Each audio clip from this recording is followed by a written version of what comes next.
राधे राधे। मेरे गुरुवर भोलेनाथ के चरणों में मेरा साष्टांग दंडवत प्रणाम है। आज का विषय है हिंदू धर्म की रक्षा के लिए शिखा चोटी धारण की आवश्यकता है। हिंदू संस्कृति बहुत विलक्षण है। इसमें छोटी से छोटी अथवा बड़ी से बड़ी प्रत्येक बात का धर्म के साथ संबंध है और धर्म का संबंध कल्याण के साथ है। हिंदू धर्म में जो जो नियम बताए गए हैं वे सब के सब नियम मनुष्य के कल्याण के साथ संबंध रखते हैं। कोई परंपरा से संबंध रखते हैं, कोई साक्षात संबंध रखते हैं। हिंदू धर्म में वेदाध्ययन का भी संबंध कल्याण के साथ है। संस्कृत व्याकरण भी एक दर्शन शास्त्र है जिससे परिणाम में परमात्मा की प्राप्ति हो जाती है। इसलिए हिंदू धर्म के किसी नियम का त्याग करना वास्तव में अपने कल्याण का त्याग करना है। जैसे घड़ी में छोटे बड़े अनेक पुर्जे होते हैं, उसमें बड़े पुर्जे का जो महत्व है वही महत्व छोटे पुर्जे का भी है। बड़ा पुर्जा अपनी जगह पूरा है और छोटा पुर्जा अपनी जगह पूरा है। छोटे से छोटा पुर्जा भी यदि निकाल दिया जाए तो घड़ी बंद हो जाएगी। इसी तरह हिंदू धर्म की छोटी से छोटी बात भी अपनी जगह पूरी है और कल्याण करने में सहायक है। छोटी सी शिखा अर्थात चोटी भी अपनी जगह पूरी है और मनुष्य के कल्याण में सहायक है। शिखा का त्याग करना मानो अपने कल्याण का त्याग करना है। जैसे घड़ी के छोटे पुर्जे की जगह बड़ा पुर्जा काम नहीं कर सकता, ऐसे ही हम कोई भी काम करें उसमें अगर थोड़ी सी भी कमी रह जाएगी तो उसकी पूर्ति नहीं होगी। महाराज नल के चरित्र में आता है कि कलयुग कई दिनों तक उनके शरीर में प्रवेश करने की चेष्टा करता रहा पर प्रवेश नहीं कर सका। एक दिन महाराज नल ने लघु शंका करके हाथ धो लिए पर पैर नहीं धोए तो उसी दिन कलयुग उनके भीतर प्रवेश कर गया। फलस्वरूप महाराज नल और उनकी पत्नी दमयंती दोनों को बड़ा कष्ट भोगना पड़ा। अतः शिखा नहीं रखना बड़ी भारी कमी है जिसकी पूर्ति नहीं हो सकती। शिखा अर्थात चोटी हिंदुओं का प्रधान चिन्ह है। हिंदुओं में चोटी रखने की परंपरा प्राचीन काल से चली आ रही है, परंतु अब आपने इसका त्याग कर दिया है। यह बड़े भारी नुकसान की बात है। विचार करें, चोटी न रखने के लिए अथवा चोटी काटने के लिए किसी ने प्रचार भी नहीं किया, किसी ने आपसे कहा भी नहीं, आपको आज्ञा भी नहीं दी, फिर भी आपने चोटी काट ली तो आप मानो कलयुग के अनुयायी बन गए। यह कलयुग का प्रभाव है क्योंकि उसे सबको नरकों में ले जाना है। चोटी कट जाने से नरकों में जाना सुगम हो जाएगा। इसलिए आपसे प्रार्थना है कि चोटी को साधारण समझकर इसकी उपेक्षा न करें। चोटी रखना मामूली दिखता है पर यह मामूली काम नहीं है। अग्नि का एक नाम सिखी है। सिखी उसको कहा जाता है जिसकी शिखा हो। वह धूम शिखा वाला अग्नि हमारा इष्ट देव है। अतः शिखा हमारे इष्ट देव अग्नि का प्रतीक है। शिखा काटने से मनुष्य मरे हुए के समान हो जाता है और अपने धर्म से भ्रष्ट हो जाता है। प्राचीन काल में किसी की शिखा काट देना मृत्यु दंड के समान माना जाता था। धर्म के साथ शिखा का अटूट संबंध है, इसलिए शिखा काटने पर मनुष्य धर्मच्युत हो जाता है। बड़े दुख की बात है कि आज हिंदू लोग मुसलमानों ईसाइयों के प्रभाव में आकर अपने हाथों अपनी शिखा काट रहे हैं, खुद अपने धर्म का नाश कर रहे हैं। यह हमारी गुलामी की पहचान है। भगवान ने गीता में कहा है, जो मनुष्य शास्त्र विधि को छोड़कर अपनी इच्छा से मनमाना आचरण करता है वह न सिद्धि अंतकरण की शुद्धि को, न सुख शांति को और न परम गति को ही प्राप्त होता है। अतः तेरे लिए कर्तव्य अकर्तव्य की व्यवस्था में शास्त्र ही प्रमाण है। ऐसा जानकर तू इस लोक में शास्त्र विधि से नियत कर्तव्य कर्म करने योग्य है, अर्थात तुझे शास्त्र विधि के अनुसार कर्तव्य कर्म करने चाहिए। चोटी रखना शास्त्र का विधान है, चाहे सुख मिले या दुख मिले, हमें तो शास्त्र के विधान के अनुसार चलना है। भगवान जो कहते हैं, संत महापुरुष जो कहते हैं, शास्त्र जो कहते हैं, उसके अनुसार चलने में ही हमारा वास्तविक हित है। भगवान और उनके भक्त ये दोनों ही निस्वार्थ भाव से सबका हित करने वाले हैं। हेतु रहित जग जुग उपकारी, तुम्हार सेवक असुरारी। इसलिए इनकी आज्ञा के अनुसार चलने वाला लोक और परलोक दोनों में सुख पाता है। एक कहानी है। एक बंजारा था। वो बैलों पर मेट यानी मुल्तानी मिट्टी लाद कर दिल्ली की तरफ आ रहा था। रास्ते में कई गांव से गुजरते समय उसकी बहुत सी मेट बिक गई। बैलों की पीठ पर लदे बोरे आधे तो खाली हो गए और आधे भरे रह गए। अब वे बैलों की पीठ पर टिके कैसे, क्योंकि भार एक तरफ हो गया। नौकरों ने पूछा कि क्या करे। बंजारा बोला, अरे सोचते क्या हो, बोरों के एक तरफ रेत बालू भर लो। यह राजस्थान की जमीन है, यहाँ रेत बहुत है। नौकरों ने वैसा ही किया। बैलों की पीठ पर एक तरफ आधे बोरे में मेट हो गई और दूसरी तरफ आधे बोरे में रेत हो गई। दिल्ली से एक सज्जन उधर आ रहे थे। उन्होंने बैलों पर लदे बोरों में से एक तरफ रेत झरते हुए देखी तो वे बोले कि बोरों में एक तरफ रेत क्यों भरी है। नौकरों ने कहा, संतुलन करने के लिए। वे सज्जन बोले, अरे यह तुम क्या मूर्खता करते हो, तुम्हारा मालिक और तुम एक से ही हो। बैलों पर मुफ्त में ही भार ढोकर उनको मार रहे हो। मेट के आधे आधे दो बोरों को एक ही जगह बांध दो तो कम से कम आधे बैल तो बिना भार के खुले चलेंगे। नौकरों ने कहा कि आपकी बात तो ठीक जचती है, पर हम वही करेंगे जो हमारा मालिक कहेगा।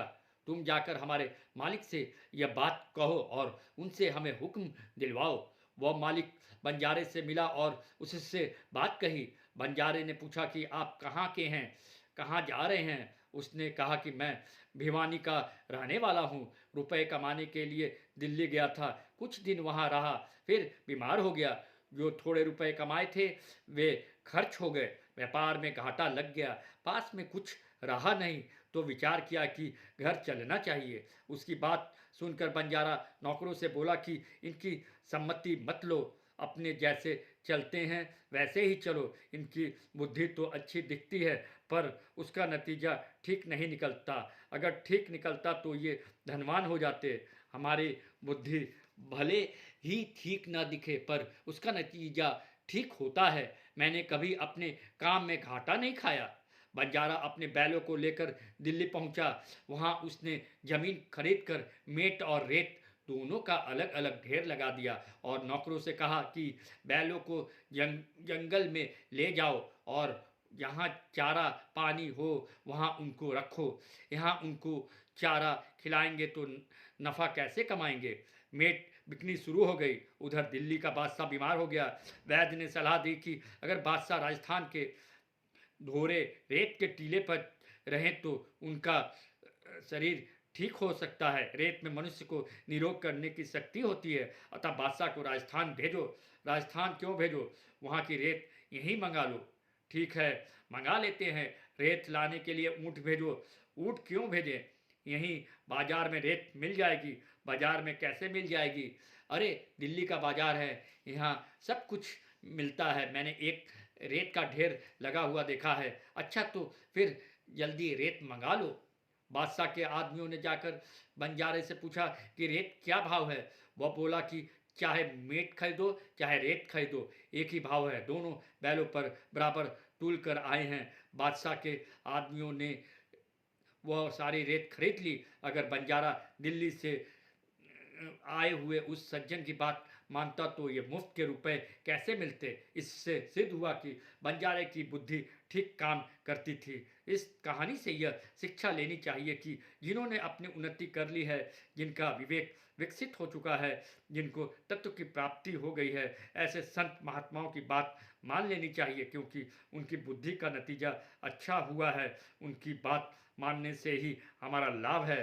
अपनी बुद्धि से अब तक हमने कितनी उन्नति की है, क्या तत्व की प्राप्ति कर ली है। इसलिए भगवान, शास्त्र और संतों की बात मानकर शिक्षा धारण कर लेनी चाहिए। अगर उनकी बात समझ में ना आए तो भी मान लेनी चाहिए। हमने आज तक अपनी समझ से काम किया तो कितना लाभ लिया। जैसे किसी ने व्यापार में बहुत धन कमाया हो तो वह जैसे कहे वैसे ही हम करेंगे तो हमें भी लाभ होगा। उनको लाभ हुआ है तो हमें लाभ क्यों नहीं होगा। ऐसे ही जिन संत महात्माओं ने परमात्म प्राप्ति कर ली है, अशांति, दुख, संताप आदि को मिटा दिया है, उनकी बात मानेंगे तो हमारे को भी अवश्य लाभ होगा। मैं चोटी रखने की बात कहता हूँ तो आपके अहित के लिए नहीं कहता हूँ। आपको दुख हो जाए, नुकसान हो जाए, संताप हो जाए, ऐसा मेरा बिल्कुल उद्देश्य नहीं है। मैं आपके हित की बात कहता हूँ, आपके लोक और परलोक दोनों सुधर जाएं, ऐसी बात कहता हूँ। वही बात कहता हूँ जो पीढ़ियों से आपकी वंश परंपरा में चली आई है। एक छोटी रखने से आपका क्या नुकसान होता है? आपको क्या दोष लगता है? क्या पाप लगता है? आपके जीवन में क्या अड़चन आती है? छोटी रखने की जो परंपरा सदा से थी, उसका त्याग आपने किसके कहने से कर दिया? किस संत के कहने से, किस पुराण के कहने से, किस शास्त्र की आज्ञा से, किस वेद की आज्ञा से आपने चोटी रखना छोड़ दिया? चोटी रखना बहुत सुगम काम है, पर आपके लिए कठिन हो रहा है क्योंकि आपने उसको छोड़ दिया है। यह बात आपकी पीढ़ियों से है। आपके बाप दादा परदादा आदि सब परंपरा से चोटी रखते आए हैं, पर अब आपने इसका त्याग कर दिया है, इसलिए अब आपको चोटी रखने में कठिनता हो रही है। विचार करें, चोटी रखना छोड़ देने से आपको क्या लाभ हुआ, और अब आप चोटी रख लें तो क्या नुकसान होगा? चोटी रखने से आपको पैसों की हानि होती हो, धर्म की हानि होती हो, स्वास्थ्य की हानि होती हो, आपको बड़ा भारी दुख मिलता हो तो बताएं। चोटी न रखने में लाभ तो कोई सा भी नहीं है, पर हानि बड़ी भारी है। चोटी के बिना आपका देव पूजन तथा श्राद्ध तर्पण निष्फल हो जाता है। आपके दान पुण्य आदि सब शुभ कर्म निष्फल हो जाते हैं। इसलिए चोटी को मामूली समझकर इसकी उपेक्षा न करें। पहले सब लोग चोटी रखते थे, चोटी के बिना कोई आदमी नहीं दिखता था, पर हमारे देखते देखते थोड़े वर्षों में आदमी शिखा रहित हो गए। अब प्राय लोगों की शिखा नहीं दिखती। शिखा और सूत्र जनेऊ का परस्पर घनिष्ठ संबंध है। आश्चर्य की बात है कि आज ऐसे लोग भी हैं जिनका सूत्र तो है पर शिखा नहीं है। यह कितने पतन की बात है। अगर यही दशा रही तो आगे आपको कौन कहेगा कि चोटी रखो, और क्यों कहेगा? कहने से उसको क्या लाभ? शिखा हिंदुत्व की पहचान है। यह आपकी जाति की रक्षा करने वाली है। जनेऊ तो सबके लिए नहीं है, केवल ब्राह्मण क्षत्रिय और वैश्य के लिए है, पर शिखा हिंदू मात्र के लिए है। चाहे द्विजाति हो, चाहे अंत्यज हो, शिखा सबके लिए है। जैसे मुसलमानों के लिए सुन्नत है, ऐसे ही हिंदुओं के लिए शिखा है। सुन्नत के बिना कोई मुसलमान नहीं मिलेगा, पर शिखा के बिना आज हिंदुओं का समुदाय मिल जाएगा। मुसलमान और ईसाई बड़े जोरों से अपने धर्म का प्रचार कर रहे हैं और हिंदुओं का धर्म परिवर्तन करने की नई नई योजनाएं बना रहे हैं। आपने अपनी चोटी कटवा कर उनके प्रचार कार्य को सुगम बना दिया है, इसलिए समय रहते हिंदुओं का सावधान हो जाना चाहिए। मुसलमान अपने धर्म का प्रचार मूर्खता से करते हैं और ईसाई बुद्धिमता से। मुसलमान तो तलवार के जोर से जबरदस्ती धर्म परिवर्तन करते हैं, पर ईसाई बाहर से सेवा करके भीतर ही भीतर गुप्त रीति से धर्म परिवर्तन करते हैं। वे स्कूल खोलते हैं और उनमें बालकों पर अपने धर्म के संस्कार डालते हैं। इसी का परिणाम है कि घर बैठे बैठे हिंदुओं ने अपनी चोटी का त्याग कर दिया। इस काम में ईसाई सफल हो गए। मुसलमानों और ईसाइयों का उद्देश्य मनुष्य मात्र का कल्याण करना नहीं है, प्रत्युत अपनी संख्या बढ़ाना है, जिससे उनका राज्य हो जाए। कलयुग का प्रभाव प्रतिवर्ष प्रतिमास प्रतिदिन जोरों से बढ़ रहा है। लोगों की बुद्धि भ्रष्ट हो रही है। मनुष्य मात्र का कल्याण चाहने वाली हिंदू संस्कृति नष्ट हो रही है। हिंदू स्वयं ही अपनी संस्कृति का नाश करेंगे तो रक्षा कौन करेगा? जय श्री राधे श्याम।